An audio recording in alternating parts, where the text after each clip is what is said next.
So for section 10.3, we're told that in PD+, we're only adding quantifier negation as a new rule. But in fact, what we're going to see is that we get a lot of the stuff from 5.4 as well. And so we're going to start seeing things like hypothetical syllogism, disjunctive syllogism, De Morgan's law, etc., etc.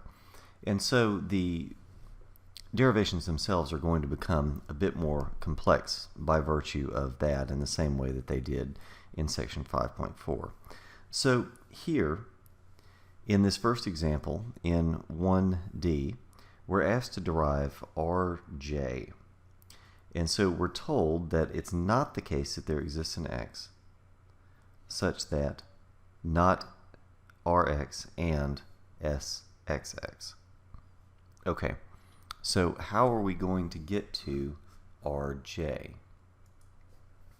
So the first and most obvious thing is, well, they just introduced quantifier negation, so that might be a reasonable place to start. So let's see what happens if we try quantifier negation on the one phrase where it actually makes sense, in premise 1. And what we get then is, for all x, it is not the case, so we move the negation on the inside, not Rx and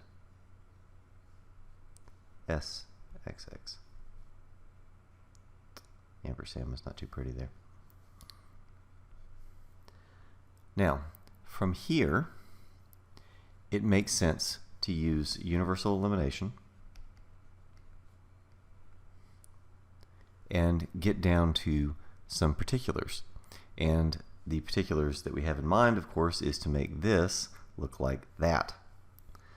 So let's replace x with j, and we'll say not Rj, and that one was much better, Sjj.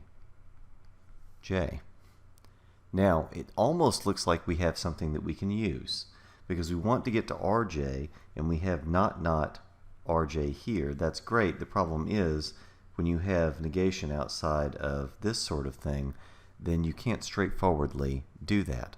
Now we know by De Morgan's law that this is going to give us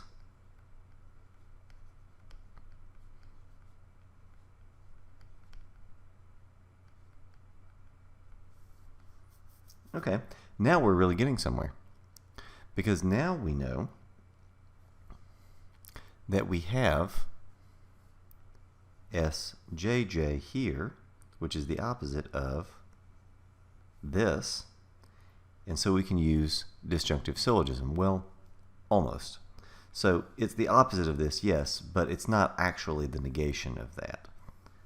It's the negation after we do double negation. So what we would have to do then is say, well, let's take 2 and transform it into what actually is the negation of that by using double negation. Now this is actually the negation of that. Now we can use disjunctive syllogism.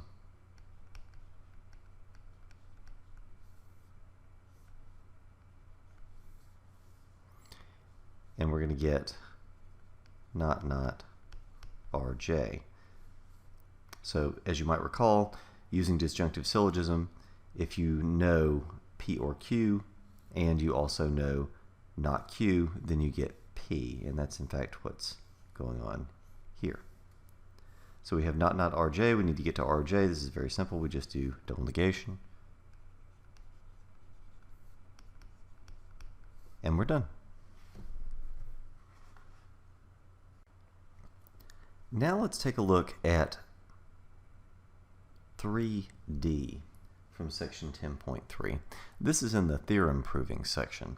And the reason that I chose this one is because oftentimes in a theorem proving section we see conditionals, because it's very clear for us to be able to say, okay, well, let's just assume part of the conditional, see if we can prove the consequent, and then there you have it, voila, the theorem. Here, though, we have a disjunction as your main operator, and so it may not be quite so obvious how it is that we're going to get there. So let's take a look at that briefly. So the rule that we might think to use in this circumstance that would help us out would be implication. And that's because we have a disjunction that we want to get to, but implication starts with a conditional. And the conditionals are going to be easier to deal with in theorems for the reasons that I just mentioned.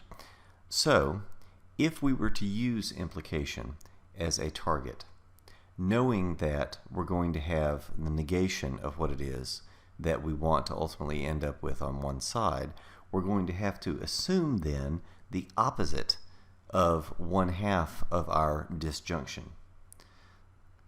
So that's going to look something like this. I'm going to have to assume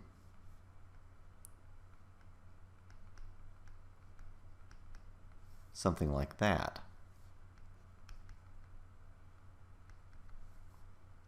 Knowing that it's the opposite of this, I'm eventually going to hopefully show this, and then I'll have my conditional. And then when you apply implication, things get reversed, that negation goes away, and I have what it is that I need. Okay, so how do we get from this to that? Well, the first thing that we can do, and this is, once again, admittedly not all that terribly obvious, but we can use, by virtue of the fact that we are in this section and we know that we just added quantifier negation, we can use quantifier negation and say, okay, well, now for all x not ax. So what does that buy us? Well, if we then substitute some c for x,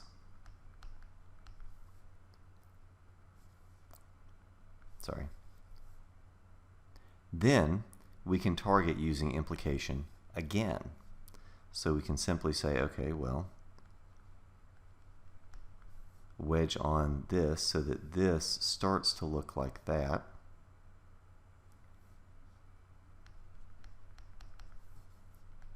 Then I know that I can now use implication. And I get something much more like what I want. Now it's starting to look useful. So we have the constants here. Let's put the universal back. These constants are okay to go back to a universal because they're not going to appear in the statement that we're going to have here on 6, and they're not in any assumptions. We don't have any assumptions. So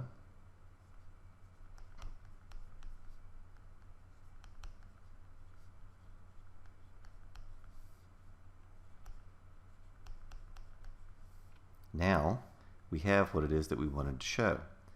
And we started with the opposite of the other side of what we wanted to show. So now we can say, all right,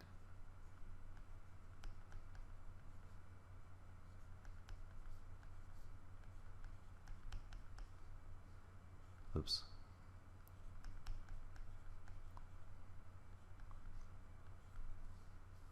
And this comes to us by way of that. Now we apply implication as was part of the original strategy. We get this.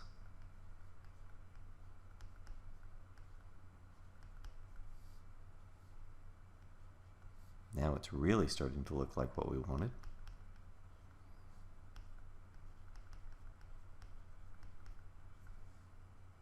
With a couple of important differences. Well, we have to get rid of this double negation. We have to get rid of the double negation here. So let's do that.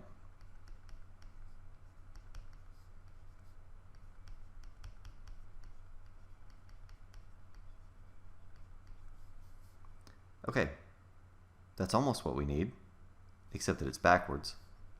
Well, that's easy enough. Disjunctions are commutative. So we apply commutation, and we have what we want.